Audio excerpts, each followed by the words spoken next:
عدالت و سلیمان راه شهرتشان را در اینترنت از سوژه‌های عادی شروع نمودند که از حیات دانشگاه قصه می‌کرد. بعداً آنها تصمیم گرفتند صحنه‌های خرد هجوی را به نوار گیرند و این کار برایشان به آسانی دست داد.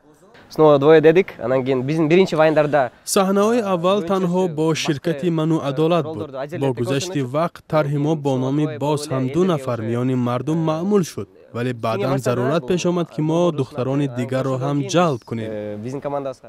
در اول این مشغولیت برای جوانان هابی بود، ولی نوارهای ویدیویی آنها به زودی معروف شدند. در طول چند ماه صفحه‌شان در اینستاگرام و یوتیوب بیش از 200,000 کاربر پیدا کرد. آنها از شرکت‌های مختلف پیشنهادها می‌گرفتند و همین گونه هابی به منبع خوبی درآمد تبدیل یافت. ما از خواندن واکنش‌های خوب مردم خوشحال می‌شدیم. با مرور وقت شرکت‌ها به ما توجه کردند. می‌گفتند که شکل کار ما نو است و می‌خواهند ما برایشان نوارهای تبلیغاتی را آماده کنیم. حالا فرمایش‌های خیلی زیاد داریم. برای نوارهایشان این جوانان قصه ها را از زندگی میگیرند. عدالت میگوید که برای آنها از همه مهم آماده کردن مواد جالب است. من مشورت میدادم که نخست باید ملکه‌های خود را رشد داد، خود را ساخت و تنها بعد درباره پول فکر کرد.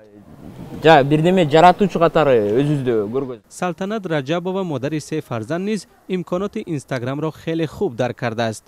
او برای کودکان لباس می‌دوزد و عکس‌های محصول کارش را در شبکه‌های اجتماعی می‌گذارد.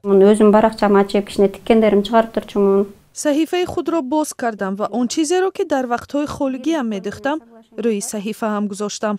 حالا با یک مغازه قرارداد دارم. تنها برای آنها می‌دوزم. برای به دیگران دوختن وقتم نمی‌رسد. همینش هم کفایه است. لباس‌هایی که سلطنت می‌دوزد توجه چند مغازه را جلب کرد، اما برای او اجرای این فرمایش‌ها با مشکلی دست می‌دهد. تابستان من از مغازه‌ها فرمایش‌های یک لخت می‌گرفتم. برای من مشکل شد. یک نفر نمی‌تواند این کار را انجام دهد. در کارخانه آسان‌تر است. اخیراً سلطنت برند خود را تأسیس داد و حالا جداً در فکر توسعه تجارتش است.